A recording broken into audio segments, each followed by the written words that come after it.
establish an organization of local tour guides na kanina sa Santo Sepa karon na estimate na to na natay 20 kabok na local tour guides na kaya siya free ni siya tutudlo sa provincial tourism nga equip na ta na makatuto sa mga tour sites na to na natay mga tour guides. So, pala next please. Kaya sila actually, including ako, nakatrain ko as a total tour guide. Kaya mga sa Parco, nakapunta sa mga ITMRs, nakapunta sa mga sa Aulun,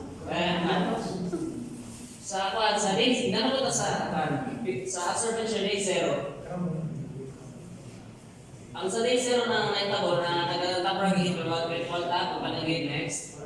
Sa day 1 activity na kwanta na short orientation na sa dito sa munisipyo sa mga participants. Naran sila mga participants ito, pagkikipaya nila. Next is, umatos na sa Manawon, Awa Falls. Dito natin sa dito. Dito man ang first na ito venue.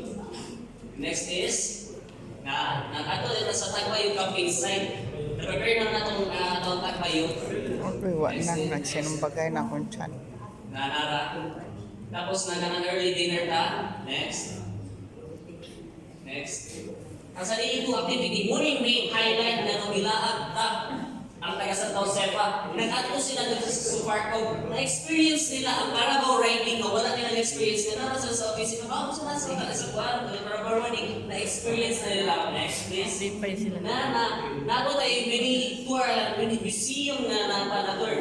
Na-explain na ito sa Caro, sa Siwan. Napakita ko na ito ang rice breeding na napatulo na sila. Kaya nakita niyo rin sa likod. Muna ang nasa 386 na unique rice varieties na sa Santo Sepa. Next.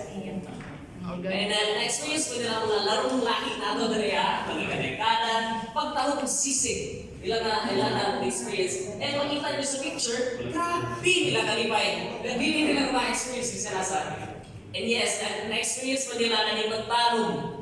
Natanong na experience nila ni hindi siya gusto siya magtanong na napunta siya with competition and prizes pa rin siya. Next. Ipaligaw pa rin sila ka ng bumbero. Na-experience nila yes. Next. Kaya siya ipahila-ila na ang mga tour guides dito sa mga participants. And this is the participants together with the typical working groups. Sige, next. So, atong achievement ato na activity na natin tour guide, napahay ng book na to sa probinsya ang ato Santo Sepa. O na-promote ang feedback and impact. Kaya siya si Miss Loren Medo, kung nakailan mo, espiritu sa asa itong lugar. Pero espiritu sa San France, na nagbisita rin sa Landeria. Next is, kaya sa bisa sa tumal sa technical learning group, nalipay ko na tour guide nato, pwede nila kalipayan, nakita nila. Next. Kaya si Mr. Hans, participative mga tao. Kaya siya, na nakita ninyo, grabe nila, nagtuon sila kayo, what is rice breeding na? Hindi nila familiar.